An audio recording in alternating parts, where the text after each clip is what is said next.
you look like a leader? Well, today we're going to talk about what science has to say about all of that. But before we do, hi, my name's Dr. Kylie Bragdon. I'm Rebecca Bragdon. And you're with us here on Unmute, where we turn up the volume on modern leadership. So let's just jump in, right? Absolutely. Now, leaders.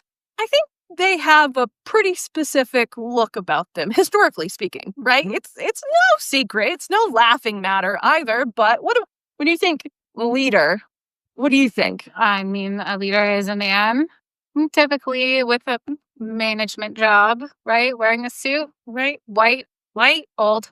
Yeah, that seems pretty accurate to me. I mean, yes, absolutely. I think society has constructed this idea that, leaders do have a very specific vibe. Mm-hmm. Now, I've always been interested about how deeply rooted that concept was. And with a little digging, I actually found a really cool study. You want to hear about it? Tell me. Okay. So back in 2013, there were a series of photographs that were shown to a bunch of people. It was just a bunch of headshots, right? Okay. Headshots. Okay. So they were given these different photographs of all of these different kinds of people, and they were asked on a scale of 1 to 7 to state how likely they were to be a leader. Okay. Okay. 1 to 7. Now, what was the first quality you feel like they found in those photographs that identified them as being a good leader? If they were a man. Actually, no. Oh. A man was pretty high up on the Okay. list as one of the things that if someone was a man, they were perceived to be a better leader. We'll get to that in a second, though. But it wasn't that. It was something that kind of relates to us, more you than me, unfortunately. Okay. But it was whether or not if someone was looking like they were. Oh. No way. If you looked tall, and again, we're just talking headshots. Okay. If you looked tall, that meant to most people that you seemed like you were probably a good leader. Interesting. So you are taller than me. I'll admit it, but we're both pretty tall people. Yeah. So I feel good about that. So that was, they have a confidence interval of over 1, which is really high mathematically. Okay. So the next one was also, no surprise here. If you were a man, that you were identified to be more likely to be a leader. Again, over 1, so pretty big impact level on that one. No surprise. What's the last characteristic, though, do you suppose, of whether or not someone was perceived to be a leader? Older. Age. Yeah. Yes. And for us baby-faced creatures out there, I have to say, that kind of sucks for me. Not gonna lie. Not for me. My age is showing. No. Well, okay. So we have the situation where, studies have shown now that leaders look a certain way. But whether or not that has any bearing on their effectiveness is an entirely different issue. Yeah. Because we gotta briefly talk about it. We can't dive in deep, but let's talk about it because there is this idea, I think, that older, whiter men need to be in politics. Need to be in charge, right? And if we're gonna talk frankly with everyone, guys, let's face it. If we look at history, the odds are not in their favor. Not the best choices. Not the best choices in some cases. That's not to say that there aren't a lot of fantastic male leaders or older leaders or white leaders. Yes, absolutely. But there's a big but there. Yeah. Right? It really is that leaders don't have a specific look. No. And I think that's the big takeaway for us here today, right? So let's talk about leadership in ways that you've seen it.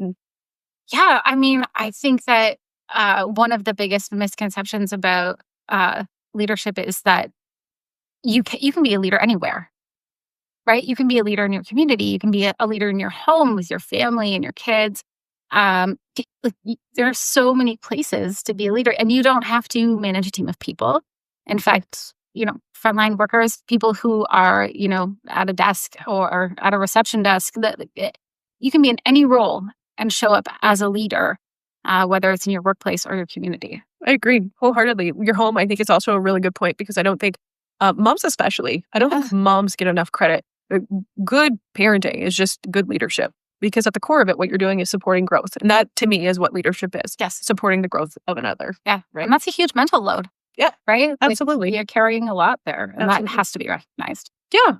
So historically, we've had this perspective, these biases that have existed that has created this situation in our society where we look at people and we assess, do they look like a leader or not? Mm-hmm.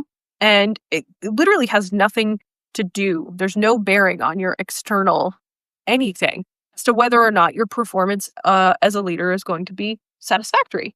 There are some characteristics, however, some behaviors that can impact your ability to be a successful leader. You want to hear about that study? I do. All right. I do. Perfect.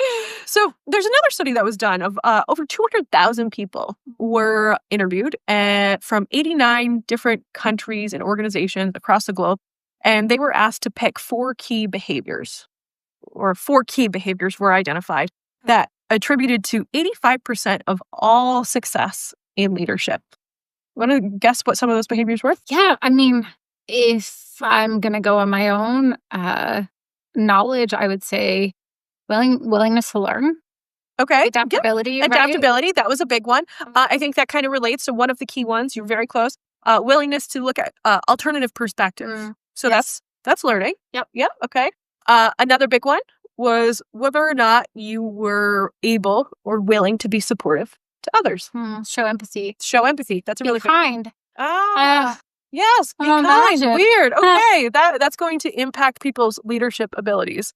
Another really important one was whether or not they could remain focused on the outcomes, desired outcomes, and to shift as is necessary. So you mean like goal-oriented? Kind of like being goal-focused. So weird. I think somebody wrote a book about that once upon a time. I feel like maybe.